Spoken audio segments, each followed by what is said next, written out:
Presentamos Encuentro con la Soberanía. El amor madre a la patria no es el amor ridículo a la tierra, ni a la hierba que pisan nuestras plantas. Es el odio invencible a quien lo oprime. Es el rencor eterno. En el año 16. Muy buenas noches, amigos televidentes. Bienvenidos sean todos a este su espacio, su programa Encuentro con la Soberanía. Les acompañamos, como siempre, Priyanka Rodríguez, Camelia Michel y una servidora, Raquel Valerio. Como de costumbre, cada semana les traemos los temas que están en el tapete y en la segunda parte, como siempre, les traemos a nuestro invitado permanente. Él es el historiador Manuel Núñez. Y hoy les traemos en la segunda parte uno de los temas que están más en el tapete en esta semana, que es el fallecimiento de Fidel Castro, quien fuera presidente muchos años en Cuba. Pero vamos de inmediato a entrar en los temas que están en el tapete y tenemos en primer lugar que las lluvias e inundaciones han dejado aproximadamente 70 comunidades aisladas en lo que va en el transcurso de la semana, a mediados de semana. Segundo, tenemos que el Senado juramenta a nuevos miembros de la Junta Central Electoral. En tercer tema tenemos que en el 25 de noviembre se revela que tenemos un país violento con las mujeres. En cuarto tema tenemos que el ministro de Administración de la Presidencia, José Ramón Peralta, advierte sobre la necesidad de prevenir accidentes, ya que tenemos el mayor porcentaje de América Latina en accidentes de tránsito. Y luego tenemos que después de una semana de las elecciones en Haití, no termina el escrutinio y de repente el martes se anunció que había ganado Jovenel Moïse con un 51% de sufragios. La oposición no acepta los resultados. Pues bien, amigos televidentes, vamos de inmediato, Camelia y Priyanka. Ya hemos tenido grandes lluvias, varias inundaciones, unas semanas terribles. Hay varias comunidades, como le mencioné, ya aisladas, alrededor de 70 comunidades iba en transcurso de mediados de la semana, y eso eran los últimos informes del COE. Se han caído cuando menos 14 puentes, han muerto hasta ahora, hasta el momento 5 personas, se han abierto carreteras como la de Invert de Puerto Plata, fueron evacuadas aproximadamente 14.750 personas que se habían instalado debajo de la presa de Taveras. Esto es una catástrofe. Es la peor temporada de lluvia en muchísimos años. Es la peor temporada, como ya les mencionamos, y las pérdidas son cuantiosas. El fondo de emergencia se ha consumido. Los gastos superan los 80.000 millones y tendremos pérdidas agrícolas que se transformarán en subida de precios, algunos rubros agrícolas. ¿Cómo ven ustedes este diluvio que aún no termina y que hay amenaza, también hubo amenaza de otra vaguada que también... Sí, a mediados de semana. Exactamente, Camelia y Priyanka. Bueno, tenemos ya con esta 3 semanas o 4 hablando de las inundaciones. Realmente es un caso prácticamente sin precedentes en República Dominicana, y lo lamentable es que como dice el refrán, nos agarraron asando batatas. ¿Por qué? Porque ese fondo de emergencia que está ya en cero, no se ha agotado ni consumido en los damnificados dominicanos. Lamentablemente. Aquí se desplazó una serie de recursos, se desplazó casi medio gobierno para Haití, un mes antes del problema de aquí. Cosa que no está contemplada dentro de nuestra dinámica, ni nuestro presupuesto, ni la Constitución tampoco nos obliga a atender las necesidades de un país extraño.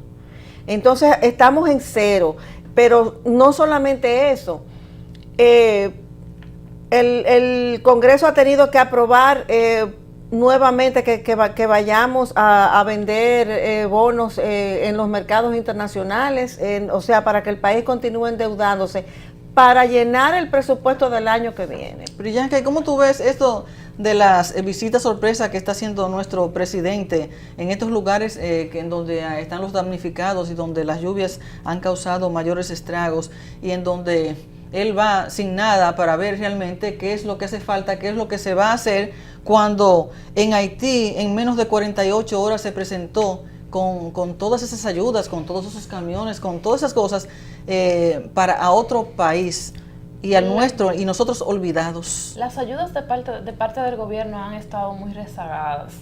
Y estas visitas sorpresas, que me da mucha lástima mencionarlo así, porque todos, o por lo menos aquellos que no nos dejamos impresionar por ciertas cosas, ¿no? Sabemos que no son visitas sorpresas, son visitas planificadas. Yo estoy totalmente al tanto de esto.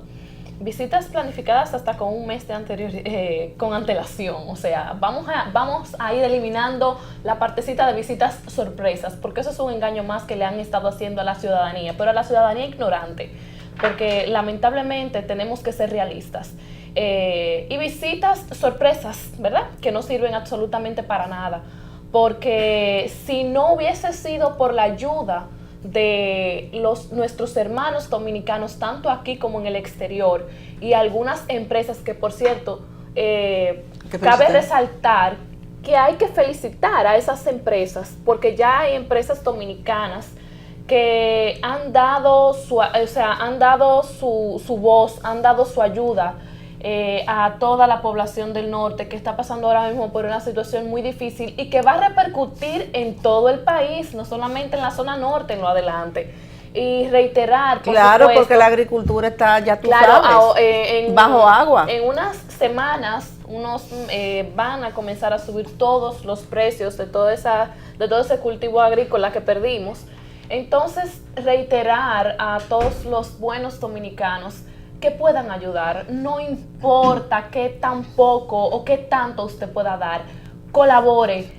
Comida enlatada, cosas que se puedan preparar rápido, galletas, ropa, mosquiteros, colchas, sí, sábanas, leche en polvo, productos de primera necesidad, sí, pañales desechables para los niños, algunos medicamentos, y darle las gracias a estas empresas en nombre de todos esos dominicanos que tanto en este momento lo necesitan. Gracias por la colaboración, por la ayuda que ustedes han brindado. De verdad, si no hubiese sido por ustedes y por otros tantos dominicanos, no sabríamos en qué posición nos encontráramos ahora, se encontraran todas esas personas. Felicitamos a Telemicro, quien suspendió sus fiestas navideñas para donar ese dinero, claro, a los damnificados. Así exhortamos a los demás que se manifiesten. Y no quiero que la cervecería también. No quiero que se me Camelia, olvide. Antes de que tú, hablando de eso, de uno despojarse de lo que no de lo que le sobra, sino también aportar de uno mismo. Y claro. ¿Cómo tú ves esto que está pasando ahora y que está siendo un tema del tapete, sobre todo en estos momentos en donde peligra nuestra soberanía, en donde lo que hay es necesidad por parte de esas personas que están falta de comida, de alimento, como mencionamos, por causa de las lluvias constantes? Y de repente tenemos aquí que el síndico de la parte de Santo Domingo Oeste ha instalado una réplica de la Torre Eiffel de París. ¿Cómo tú ves, Camelia, este panorama? Pero antes de entrar en eso, quería también resaltar la labor del senador Paliza de allá de Puerto Plata, de la provincia, porque realmente él se ha involucrado de manera personal. Sí, también hombro con hombro con la población. Las iglesias, las empresas de Puerto Plata, la gobernación, todos aquellos personajes que se involucran directamente con Puerto Plata se han unido por esta causa. De verdad que hay que felicitarlos. Sí, bueno, y yendo a la pregunta de Raquel, realmente eso nos confirma la decadencia que hay en la clase política dominicana, porque hay que ver la clase de personas que no tienen la menor idea de cuál es su papel, no tienen cultura. Ese señor da pena. Yo nunca pensé que yo iba a encontrar a alguien que me diera más, que me chocara más, por ejemplo, que Fadul, pero este señor le ganó.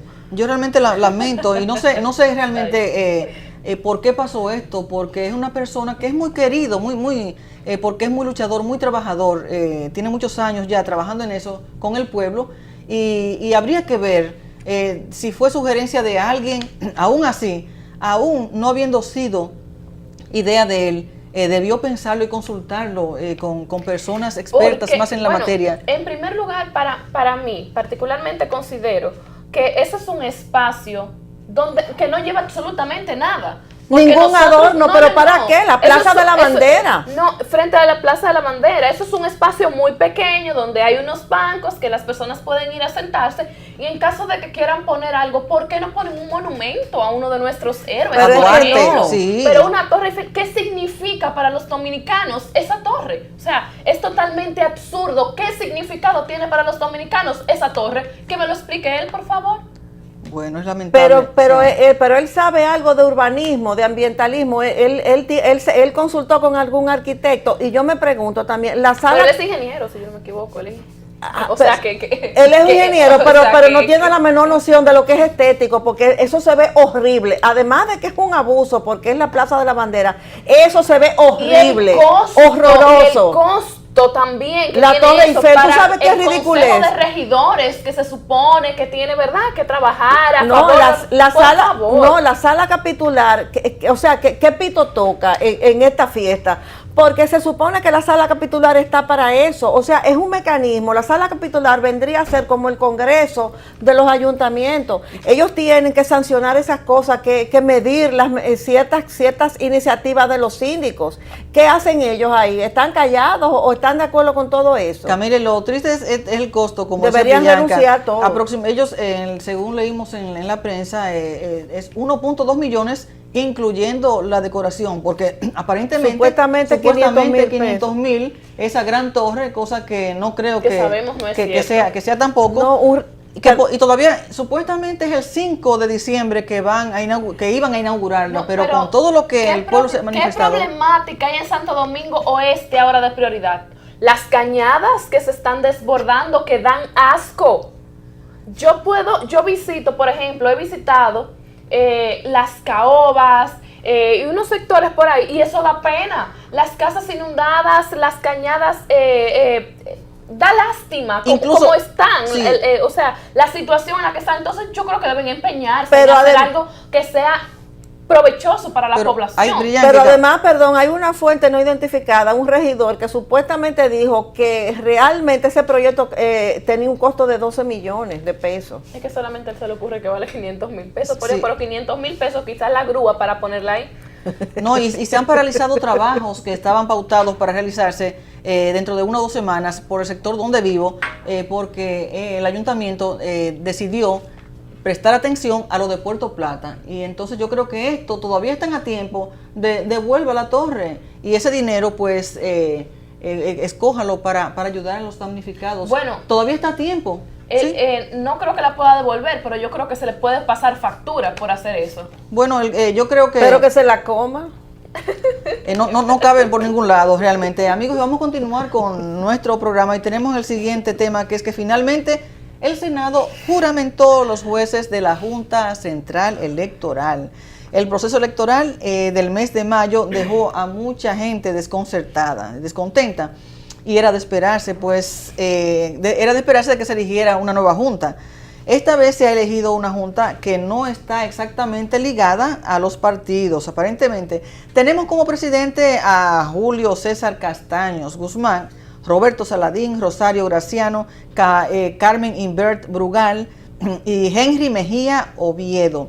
Esta junta tiene obligaciones muy serias, no solo organizar los próximos comicios de futuro, sino resistir a todas las presiones que se están haciendo sobre el sistema de identidad y que fueron resistidas por Roberto Rosario. ¿Qué piensan ustedes de esta junta que también ha dado un poquito de qué hablar? Sí, sobre todo por algunas asignaciones que se han hecho también algunas personas en el extranjero ligadas a ciertas personas. ¿Ustedes qué nos pueden decir en relación a este caso? Bueno, yo digo que independientemente de algún tipo de suspicacia que pueda surgir en torno a estos miembros, me parece que la elección ha sido bastante equilibrada.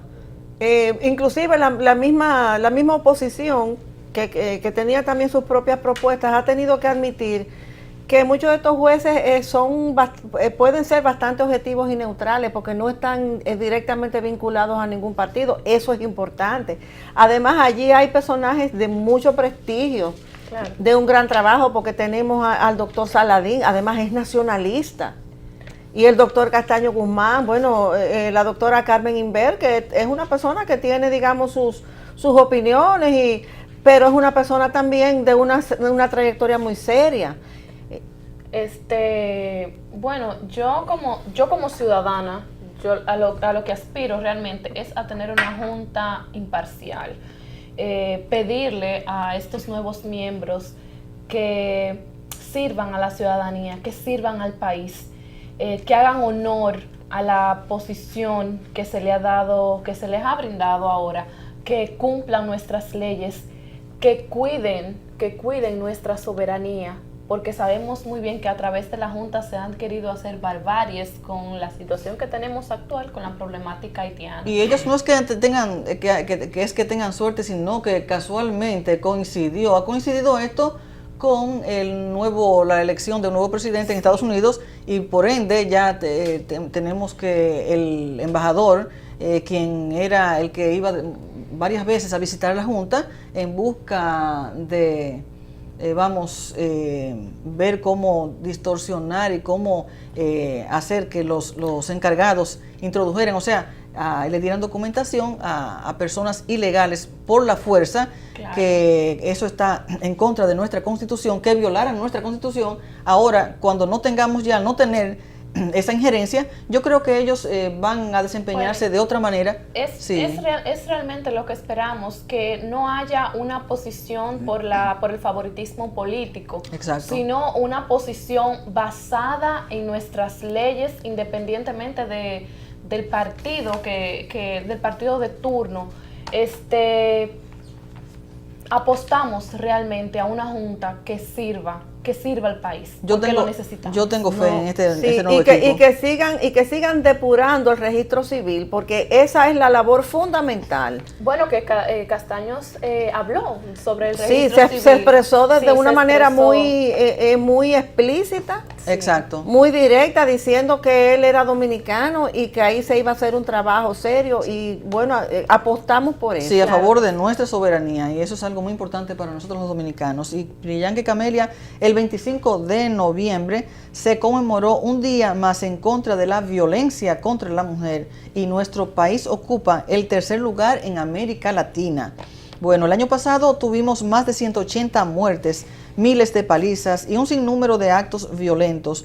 Cada 48 horas asesinan a una mujer. Tenemos que cambiar realmente esta cultura de la muerte.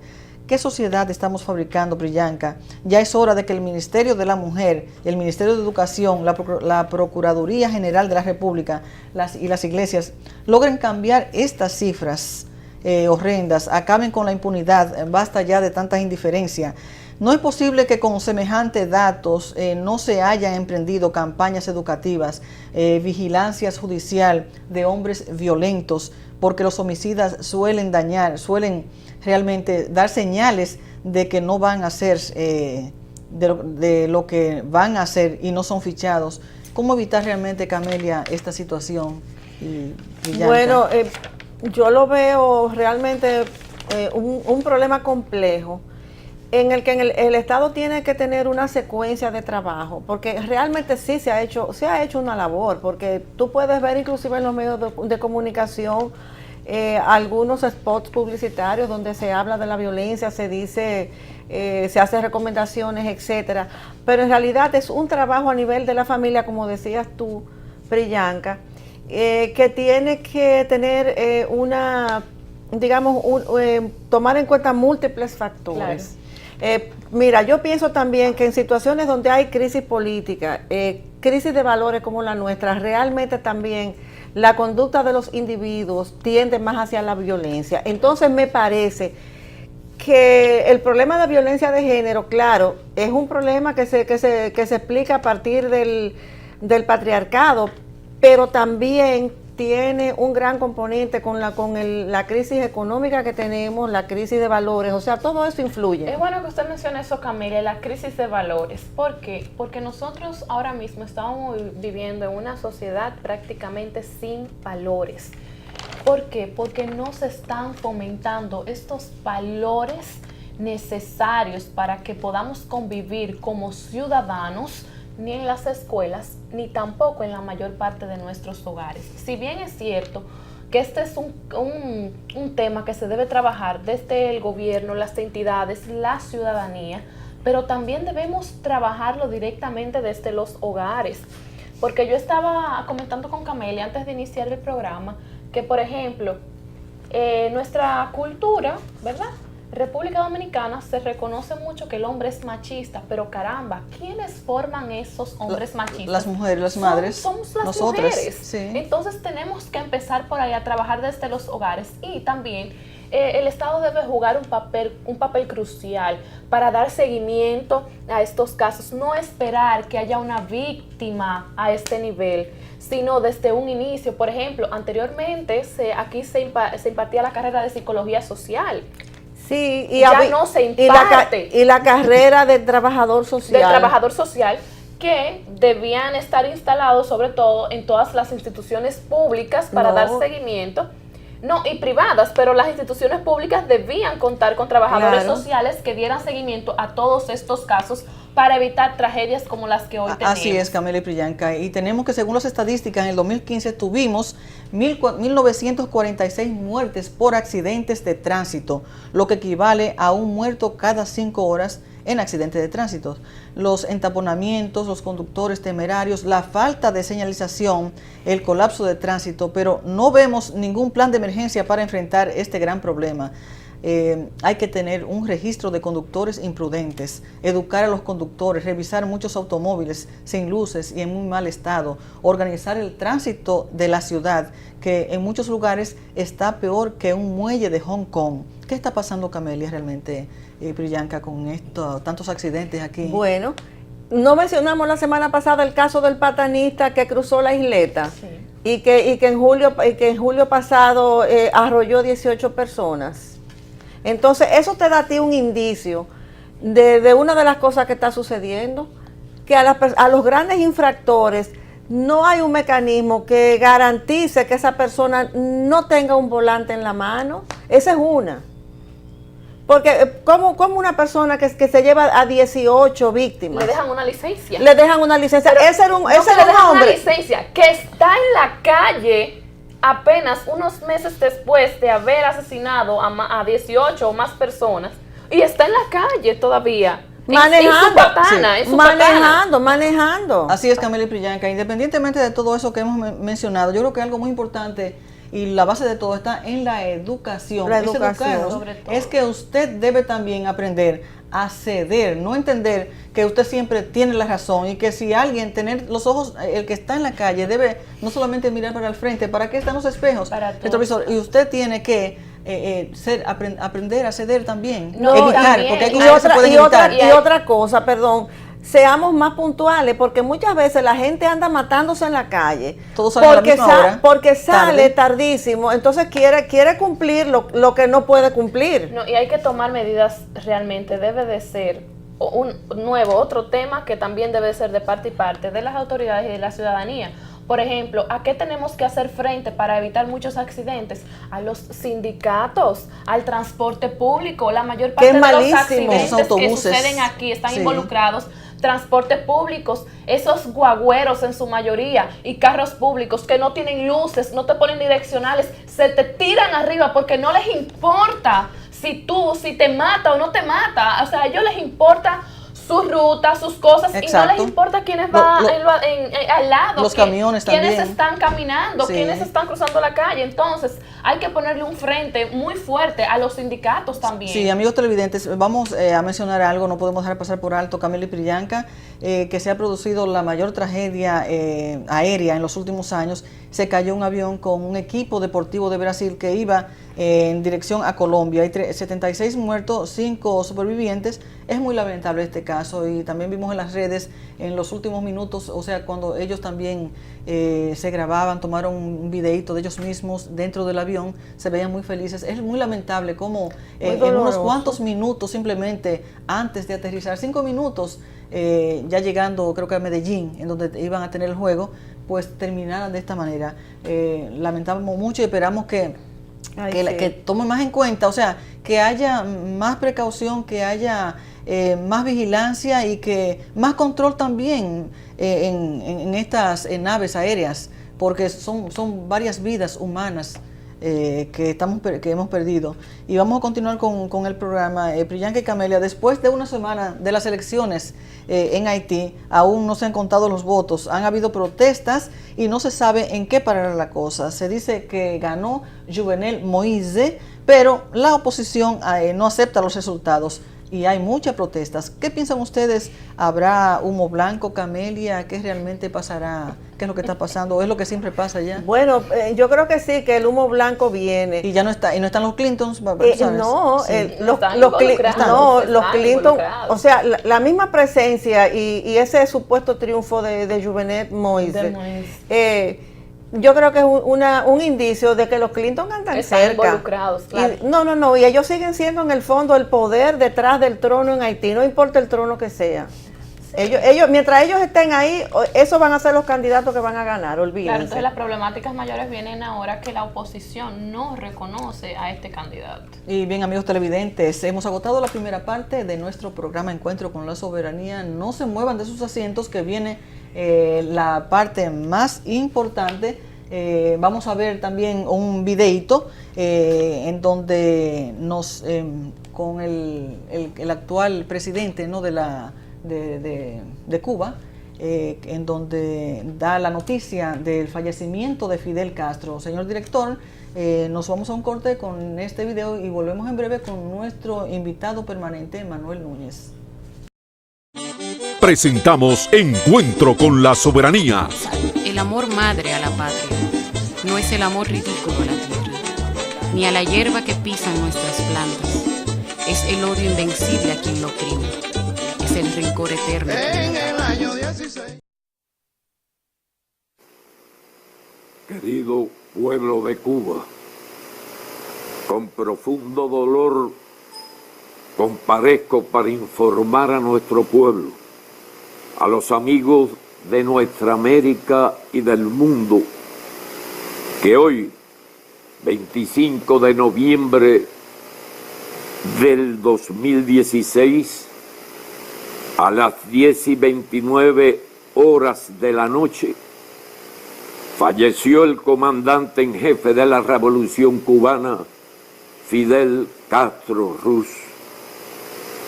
En cumplimiento de la voluntad expresa del compañero Fidel, sus restos serán cremados en las primeras horas de mañana, sábado 26.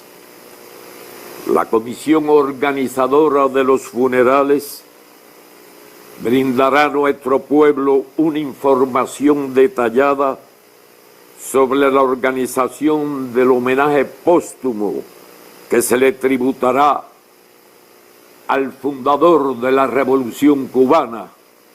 Hasta la victoria, siempre.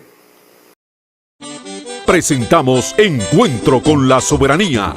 El amor madre a la patria no es el amor ridículo a la tierra, ni a la hierba que pisan nuestras plantas. Es el odio invencible a quien lo oprime. Es el rencor eterno. En el año 16.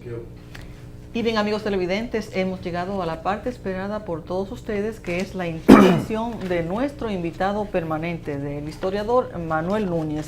Y como ya les mencioné anteriormente, nuestro tema de hoy es el fallecimiento del expresidente de Cuba, Fidel Castro. Y bien, ya ustedes vieron un pequeño video en donde su hermano Raúl Castro, cuando él anunciaba su muerte. Y bien, bienvenido Manuel Núñez a tu programa, tu espacio de siempre, como cada sábado. Y Tenemos para ti, Manuel, que Fidel Castro ha entrado en la historia. ¿Cuáles semejanzas tiene con el fin del reino de la era, con la era de él, o sea, de Fidel Castro, en relación a la era de Trujillo? ¿Y cómo evalúas este momento en que mucha gente parece tener sentimientos encontrados? Aquí tenemos a Priyanka, por cierto, quien ha sufrido bastante, está en un momento de duelo, pero hay que entender también que la única condición para morir es haber nacido, y tenemos que aceptar cuando alguien se va para que pueda llegar y descansar en paz en un lugar especial o realmente donde merezca. ¿Qué nos puedes tú decir, Manuel? ¿Cómo tú evalúas este momento en que hay tantos sentimientos encontrados? Bueno, es muy semejante los dos momentos del 30 de mayo del 61, el momento actual, en que, te corrijo lo que dijiste del presidente de Cuba, en que fallece el dictador de Cuba, porque Fidel Castro nadie lo eligió. Para ser presidente tiene que ser elegido por un pueblo en una lid contradictoria, o sea, es decir, con varios partidos. Él se impuso. Varios candidatos y varios partidos. Sí, él se impuso mediante un golpe de Estado, al que dio un golpe de Estado, que fue el Batista, que en el 52 dio un golpe de Estado y él se impuso mediante otro golpe de manos, ¿no? Y duró ahí 56 años. Ahora bien, ¿qué semejanza hay? Hay una semejanza en el aspecto del sentimiento. Balaguer, que era un hombre brillante, en el panegírico a Trujillo, Balaguer dice unas frases que encajan perfectamente en el sentimiento de mucha gente que admiraba a Fidel Castro, que eran las frases que encajaban en el sentimiento de la gente que admiraba a Trujillo. Decía Balaguer, al momento de la muerte de Trujillo: la tierra vacila bajo nuestros pies y el cielo parece desplomarse sobre nuestras cabezas. La gente siente que se le ha ido el mundo, se le ha destruido el mundo, o sea, que no tienen suelo y que además se le ha caído el cielo. O sea, que evidentemente es una hipérbole, desde luego, pero una hipérbole que muestra hasta qué punto ese sentimiento de horror, de dolor, se tiene. Yo creo que hay, además de eso, hay una cosa que enfoca uno de los grandes psicólogos de las sociedades, que es Erich Fromm. Erich Fromm habla del miedo a la libertad. Y él enfoca que los seres humanos sienten un terrible miedo a la libertad. Cuando murió Trujillo, mucha gente quería morirse con Trujillo, quería irse en el ataúd junto con él. Sentía que el mundo se le había caído encima. Ha muerto el jefe, ¿qué será de nosotros? No, es decir, había gente inclusive que se daban golpes de pecho, se mutilaban. Cuando murió Stalin, muchísima gente murieron en el entierro. Y se ponían una cinta negra. Una cinta negra, y lloraban muchísimo, y le rezaban, y le pedían a Dios ejaculatorias impresionantes, porque es como una especie de un síndrome de Estocolmo que le entra a las víctimas, que sienten piedad por su verdugo, por aquel que lo ha humillado continuamente, ¿no? Aquel que lo ha estafado, que lo ha humillado, que lo ha vapuleado, terminan adorándolo. Y Erich Fromm dice, justamente, él compara esos bueyes que llevan una yunta, ¿verdad? Que cuando tú le quitas la yunta, buscan, ya en libertad, ya sin la yunta, sin la coyunda que los oprime, sin la mancuerna que los oprime, esos bueyes buscan la mano nuevamente que los oprima, buscan la mancuerna, porque no pueden vivir sin ese yugo. Manuel, ahora llegan a echar de menos el yugo que han tenido. Manuel, ¿cómo era Cuba en el 1958, antes de que Fidel tomara el poder? ¿Qué lugar ocupaba en el ranking mundial y qué lugar ocupa ahora? Bueno, en el 58 Cuba tenía una renta per cápita superior a la de España. La gente cree que Cuba era como Haití, nada que ver. Cuba era el tercer país de América Latina. Tenía una cantidad de más de 30 periódicos, algunos en inglés. Tenía, solamente en La Habana había más de 500,000 de vehículos. Era una de las economías más prósperas del continente. La renta per cápita de Cuba era de $356, la de España era de 180. La de España, la de Cuba hoy en día es de $5.000, inferior a la dominicana que es de 7.000, y la de España es de $29.000. O sea que España se ha multiplicado por 160, mientras que Cuba solamente lo ha hecho por 14. En Cuba, el analfabetismo en Cuba, en aquella época, que es una de las cosas que se cita, era 18% de analfabetos.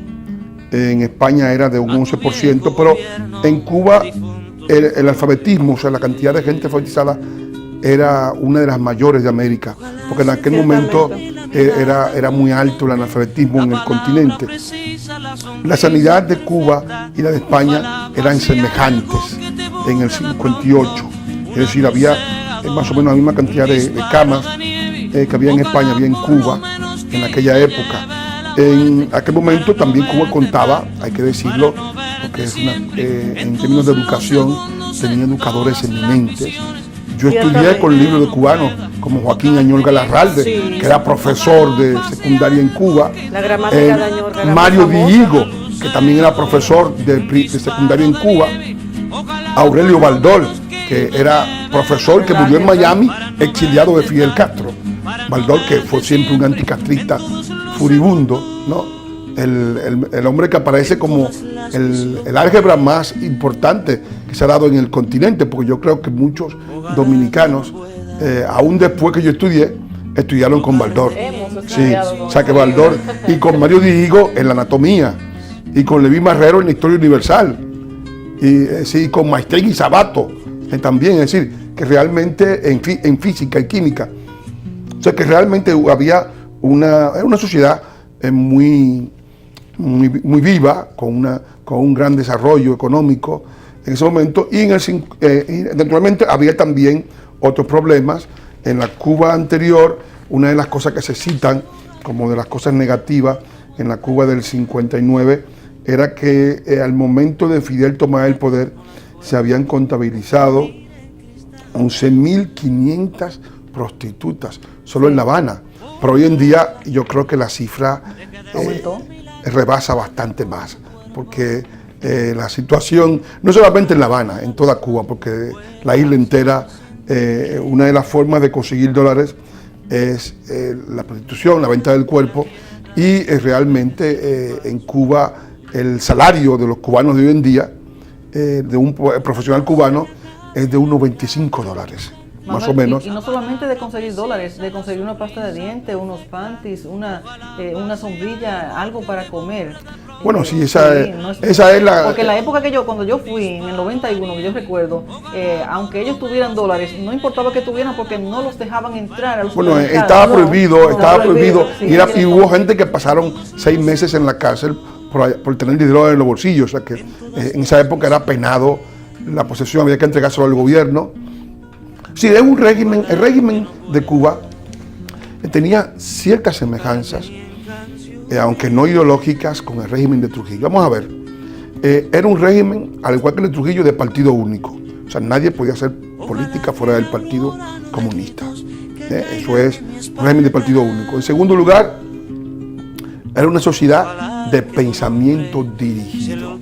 Es decir, la universidad, los sindicatos, las escuelas, los medios de comunicación, los periódicos, solamente decían la voz del partido.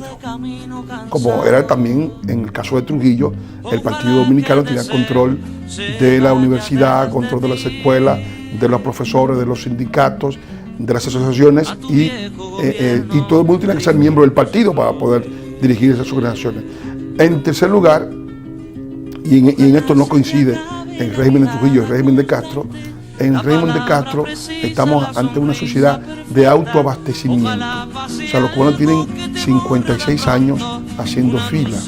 56 años se levantan actualmente 11 millones de cubanos pensando en qué van a comer, dónde van a buscar, qué hay en los mercados, porque los mercados no están nunca abastecidos. Algunas cosas aparecen por la libreta de razonamiento, y eso ha durado 56 años. Hay gente que ha pasado pues se calcula que pasan todos los días 3 horas de cola para buscar alimentos, pues estamos hablando de que han pasado ya varias décadas buscando alimentos.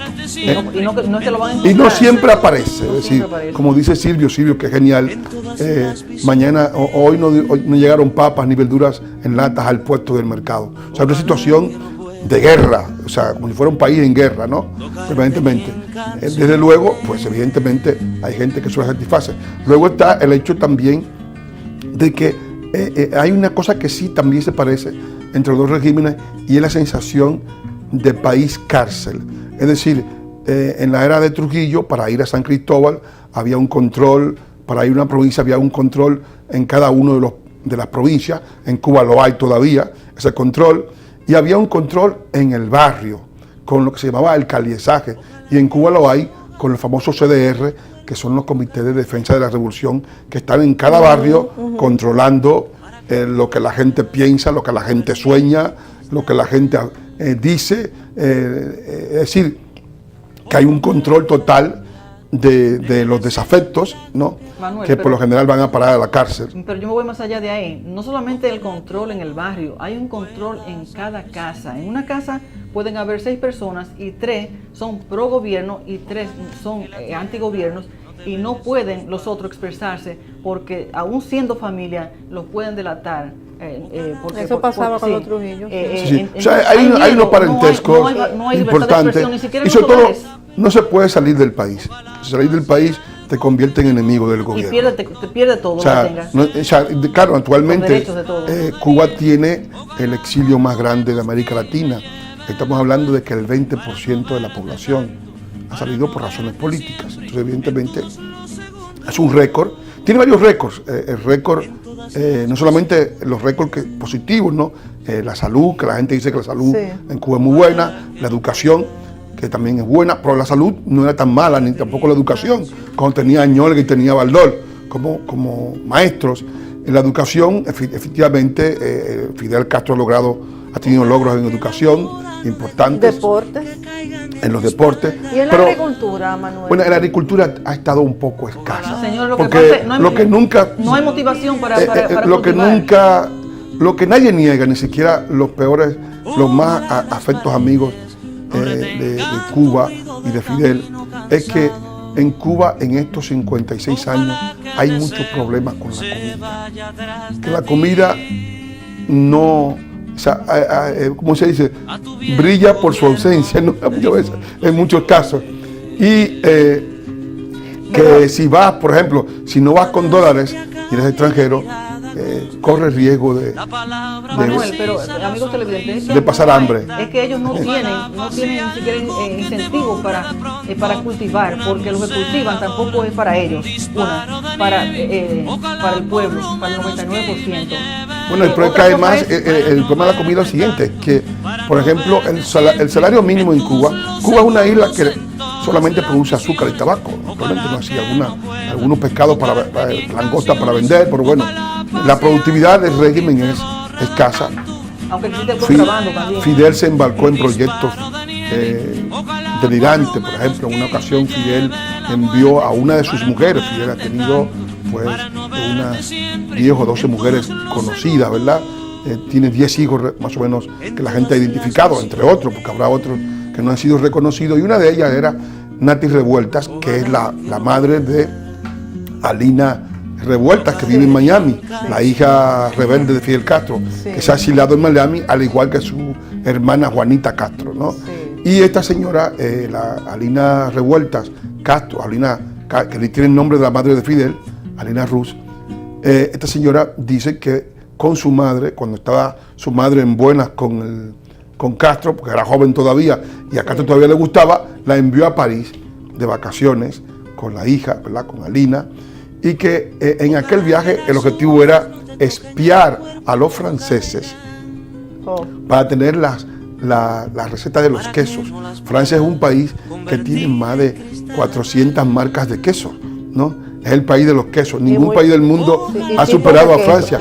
Y Fidel Castro tenía como proyecto fabricar una vaca enana y crear con esa vaca enana un quesoducto desde Ciego de Ávila hasta Holguín, para entonces vencer a Francia en la venta de quesos. Una idea totalmente delirante, solamente una persona total megalómana, ¿verdad? Es decir, puede tener una cosa parecida. Y también su participación, por ejemplo, en la guerra de asuntos África. bélicos. Sí, bueno, en África, ahí está ahí, en Angola, en Etiopía, hay un monumento a los cubanos que cayeron en Etiopía, el monumento de Logandén.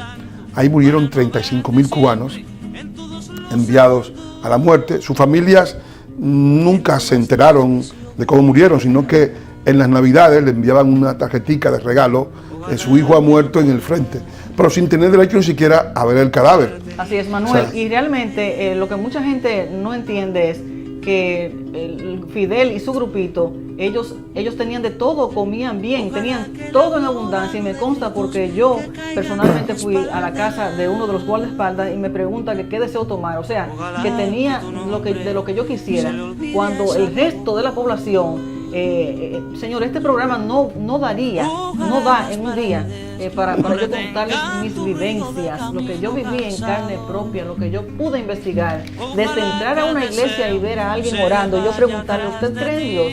Y porque pensaba que yo era enviada quizá del gobierno, me decían que no. Son pequeñitas cosas, desde entrar a un hospital, el Almejeira, el más grande, y verlo vacío, sin nada. O sea, y desde usted ver una farmacia sin nada, una farmacia vacía. Pero de todas maneras, vamos a ver también la otra campana, porque sí, pero yo quiero hacer una pregunta antes de dejarle la campana a Priyanka.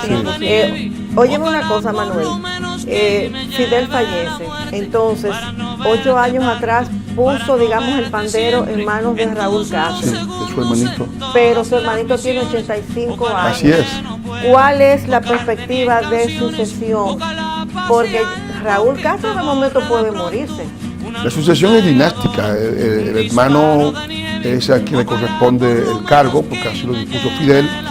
Fidel además, antes de morir, ha dispuesto, y una de las cosas que figura hoy, de las cosas más deleznables que figura hoy en La Habana, en este entierro, que parece un poco al entierro de Juana la Loca, porque cuando murió Felipe el Hermoso, Juana la Loca fue hasta Córdoba, lo paseó por toda España, el cadáver de su esposo, de Felipe el Hermoso, negándose a aceptar la muerte, ¿no? Entonces al final lo entierran y pasa lo que pasó con la doña Juana, que su hijo es el realmente regente, Carlos V, el que toma el poder posteriormente. Pues el hecho es el siguiente, en este caso las cenizas del comandante van a estar en el cementerio de Santa Ifigenia o en algún lugar secreto, porque no se sabe bien, porque el pueblo cubano anda por la calle con un montón de medallas, pero ahí no están las cenizas. Las cenizas están en el convoy donde va Raúl. Y en el convoy donde va Raúl es el convoy donde están los internacionales. O sea que al pueblo lo han puesto a vacilar, como se dice, ¿no? Sí, o sea, a pasear con la ceniza, y lo han puesto a todos a firmar un compromiso, se llama el pacto con la revolución, de que no van a cambiarle una coma a lo que él ha dispuesto en vida. Bueno, o sea que desde su tumba va a seguir mandando. Bueno, eso lo veremos. De todas maneras, vamos a escuchar las palabras de Priyanka, quien ha estado muy dolida también en todos estos días, está de duelo. Vamos a escuchar qué tiene ella que decir en relación a su comandante. No tengo que decir mucho, realmente nos queda poco tiempo, pero la muerte de Fidel Castro ha sido llorada por muchos en el mundo, por otros celebrada. Sí. Particularmente yo he sido una fiel seguidora, no desde ahora por su fallecimiento, sino desde hace mucho tiempo, y quienes me conocen lo saben, fiel seguidora de sus ideas, y solo puedo decir que habrá muerto Fidel, pero sus ideas seguirán vivas. Y como, bueno, aquí en este escenario se han visto muchas opiniones, ¿no? Pero a mí solo me resta decir hasta siempre, comandante, sin dejar de ver las cosas negativas, por supuesto, porque hay que ser realista, pero hizo logros. Claro, hizo grandes logros, y seguiré siendo una fiel seguidora. Sí. Bueno, Manuel, ya el tiempo se nos está agotando. Se dice que el embargo impuesto por Estados Unidos impidió el desarrollo del sistema. Fidel culpa a Estados Unidos, el país que ha escogido como enemigo de su fracaso, y se declara como víctima. Pero ningún país ha tenido las ayudas que tuvo Cuba, más de 50.000 millones de la antigua Unión Soviética. Sin embargo, todavía se ha mantenido cartilla de racionamiento, censura, prohibición de emigrar. ¿Cómo se explica todo esto? Bueno, lo del embargo es un cuento chino. Si realmente el embargo es la prohibición a las compañías norteamericanas de comerciar con Cuba. Al parecer Fidel quería hacer su revolución con la ayuda de su enemigo. O sea que su enemigo era tan fuerte que su enemigo debía ayudarlo para poder triunfar. Fíjense ustedes la fortaleza. O sea, en realidad esto no es más que una superchería, porque si el socialismo cubano, sin embargo, fuera progreso, ¿quién embargó a la Unión Soviética? Nadie. Se derrumbó. ¿Quién embargó a Polonia? Nadie. Se derrumbó. ¿Quién embargó a Yugoslavia? Nadie. Se derrumbó. ¿Quién embargó a los países del este? Nadie. Y toditos se derrumbaron sin tirar un solo tiro. Es decir, que esos países siguen siendo países subdesarrollados, con problemas, y no tenían ningún embargo norteamericano. O sea que el sistema es que no funciona, porque la idea de que el sistema sin embargo puede funcionar también es falsa. Es que con embargo y sin embargo no funciona. Con el famoso embargo ha tenido la mayor ayuda económica que ningún país latinoamericano haya tenido, y sin embargo ha tenido un fracaso total, al punto de que hoy en día no hay lo elemental para la población. Estamos ante una población que asiste ante un pueblo empobrecido, decididamente sin comida, sin perspectiva, sin libertad, porque además no hay ningún tipo de libertad elemental. Sí, la gente no es dueña del país. El dueño del país, cuando una persona controla los empleos, controla el poder ejecutivo, el poder legislativo, el poder judicial, controla los mecanismos represivos. ¿Y al pueblo completo? Y al pueblo. Y controla la prensa, y controla las universidades, y controla las escuelas, y controla todas las asociaciones. O sea, estamos hablando de una dictadura. Entonces, el pueblo no es soberano. Se supone que todo ese poder debe ser propiedad del pueblo, que lo asigna a un gobernante mediante el sufragio universal por un tiempo transitorio. En el caso de Cuba, ese poder ha sido confiscado por 56 años por una dictadura celestial que se ha abrogado el sentido de la historia, y el pueblo pues ha sido privado de todas las cosas. Ya es momento de que el pueblo cubano tome las cosas, como decía Martí, para Cuba que sufre la primera palabra. Sí, y eso debe ser lo más importante ahora. Es decir, porque los cubanos pueden decir, y esta vez también con frases martianas, nos casaron con la mentira, porque eso era una mentira, y nos obligaron a vivir con ella. Es decir, y naturalmente es importante que, aunque se derrumbe el mundo, que la verdad aparezca, y la verdad va a aparecer cuando se unan las dos Cubas, las Cubas de siempre, que son las que van a restablecer, no los hombres providenciales, porque ningún hombre es superior a su pueblo. Llámese Fidel Castro, llámese Kim Il-sung, llámese Mao Zedong, todos son mortales y al final los pueblos sobreviven. China, después que se apartó de las enseñanzas de Mao y comenzó a introducir el sistema de libre empresa, a establecer la propiedad privada, a dar, digamos, todo lo que es necesario para construir una sociedad próspera, ha desarrollado su país. El pueblo desarrollado es olvidándose de Mao, no es siguiendo todas las ocurrencias que tuvo Mao Zedong en su día cuando era el emperador del imperio del miedo, del medio, ¿no? Como se llamaba China. Bueno, esperamos entonces, Manuel, que los cubanos que están fuera y ya que quieran volver, aunque realmente sigan a su hermano en el poder, Raúl pero yo creo que ya van a estar más motivados a visitar a sus familiares, a volver a Cuba, porque yo entiendo que cada persona se añora a su país. Como nosotros dominicanos, aunque emigremos a otro lugar, al fin y al cabo queremos volver a nuestra patria. Así es, yo pienso que hay una... Y es muy triste ver que como con tantos profesionales, ¿de qué sirve tú preparar tantos profesionales cuando no van a ejercer nada en su país? Cuando tienen la oportunidad de salir, ¿por qué se quedan y no vuelven? Tantos médicos también eminentes. Sí, es una... ¿Y por qué se van y entonces no vuelven? ¿De qué sirve preparar cuando se te van y no van a volver?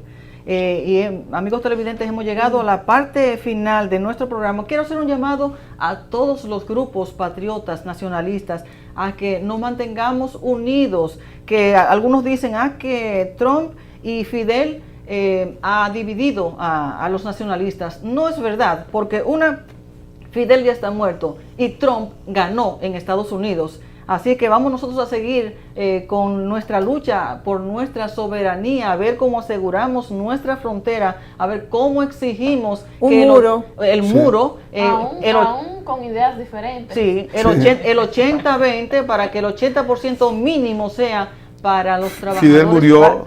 Fidel murió y al día siguiente en Cuba salió el sol. Sí. De hecho, fíjate que había una prohibición en Cuba, y esto es interesante como una noticia, que en la dictadura todas las palabras son susceptibles de crear problemas.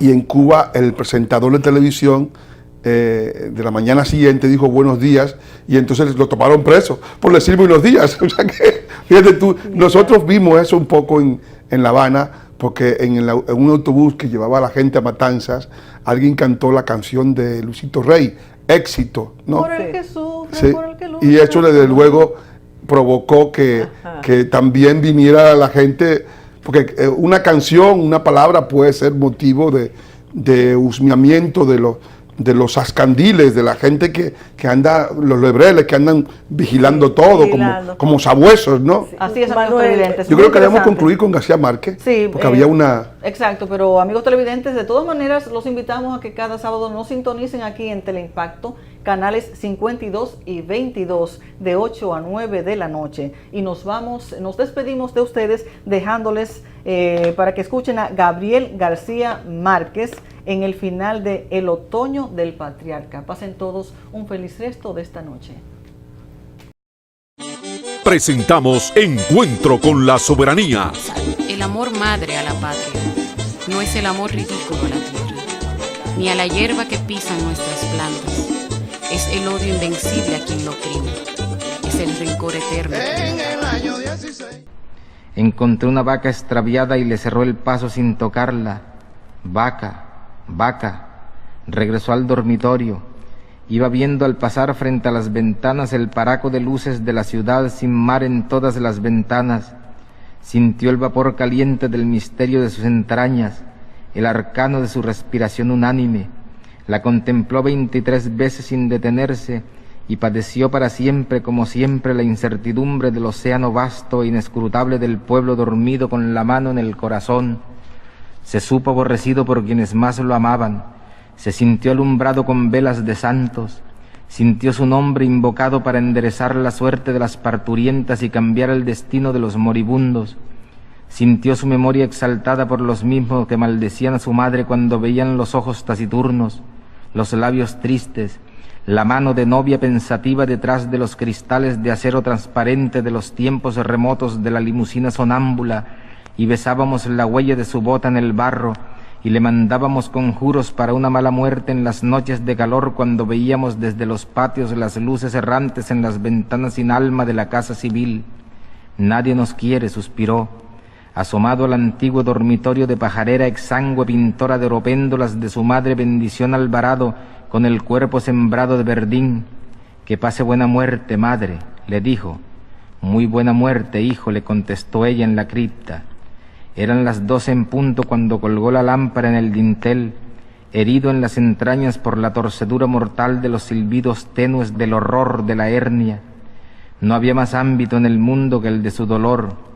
Pasó los 3 cerrojos del dormitorio por última vez, pasó los 3 pestillos, las 3 aldabas, padeció el holocausto final de la micción exigua en el excusado portátil, se tiró en el suelo pelado con el pantalón de manta cerril que usaba para estar en casa desde que puso término a las audiencias, con la camisa a rayas sin el cuello postizo y las pantuflas de inválido, se tiró boca abajo, con el brazo derecho doblado bajo la cabeza para que le sirviera de almohada, y se durmió en el acto, pero a las 2:10 despertó con la mente varada y con la ropa embebida en un sudor pálido y tibio de vísperas de ciclón. ¿Quién vive?, preguntó estremecido por la servidumbre de que alguien lo había llamado en el sueño con un nombre que no era el suyo, Nicanor, y otra vez, Nicanor. Alguien que tenía la virtud de meterse en su cuarto sin quitar las aldabas, porque entraba y salía cuando quería atravesando las paredes, y entonces la vio. Era la muerte, mi general, la suya, vestida con una túnica de harapos de fique de penitente, con el garabato de palo en la mano y el cráneo sembrado de retoños de algas sepulcrales y froles de tierra en las fisuras de los huesos, y los ojos arcaicos y atónitos en las cuencas descarnadas, y sólo cuando la vio de cuerpo entero comprendió que lo hubiera llamado Nicanor, Nicanor, que es el nombre con que la muerte nos conoce a todos los hombres en el instante de morir. Pero él dijo que no, muerte, que todavía no era su hora, que había de ser durante el sueño en la penumbra de la oficina como estaba anunciado desde siempre en las aguas premonitorias de los lebrillos.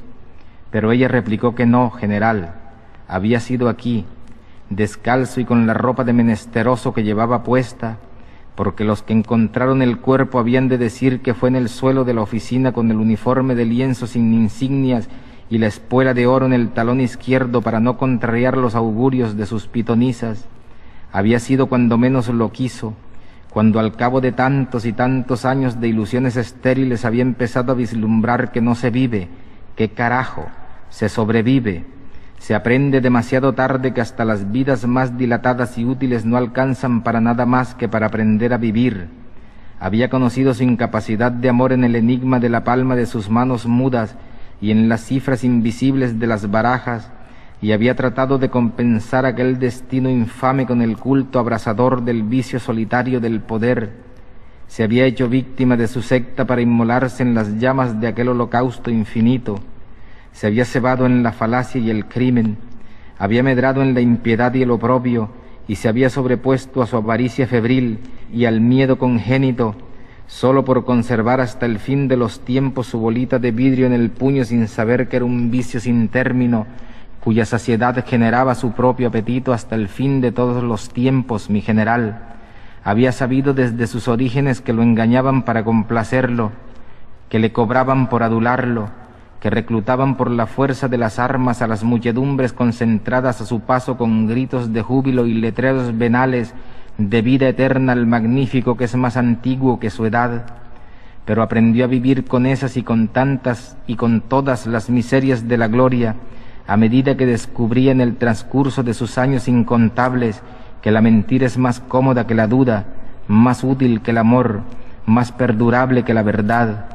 Había llegado sin asombro a la ficción de indominia de mandar sin poder, de ser exaltado sin gloria y de ser obedecido sin autoridad, cuando se convenció en el reguero de hojas amarillas de su otoño que nunca había de ser el dueño de todo su poder, que estaba condenado a no conocer la vida sino por el revés, condenado a descifrar las costuras y a corregir los hilos de la trama y los nudos de la urdimbre del gobelino de ilusiones de la realidad, sin sospechar ni siquiera demasiado tarde que era la única vida vivible, era la de mostrar, la que nosotros veíamos desde este lado que no era el suyo, mi general, este lado de pobres donde estaba el reguero de hojas amarillas de nuestros incontables años de infortunio y nuestros instantes inasibles de felicidad, donde el amor estaba contaminado por los gérmenes de la muerte, pero era todo el amor, mi general, donde usted mismo era apenas una visión incierta de unos ojos de lástima a través de los visillos polvorientos de la ventanilla de un tren,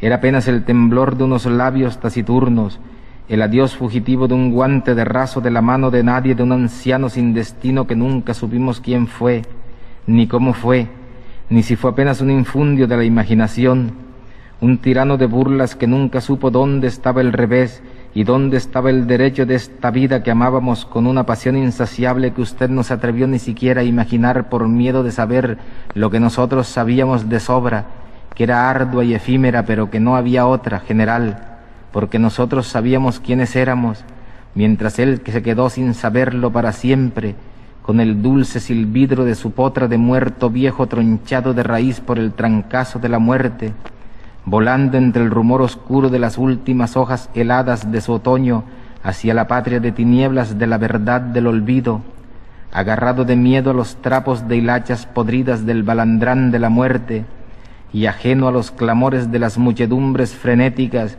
que se echaban a las calles cantando los himnos de júbilo de la noticia jubilosa de su muerte, y ajeno para siempre jamás a las músicas de liberación y los cohetes de gozo y las campanas de gloria que anunciaron al mundo la buena nueva de que el tiempo incontable de la eternidad había por fin terminado. Presentamos Encuentro con la Soberanía. El amor madre a la patria no es el amor ridículo a la tierra, ni a la hierba que pisan nuestras plantas. Es el odio invencible a quien lo oprime. Es el rencor eterno. En el año 16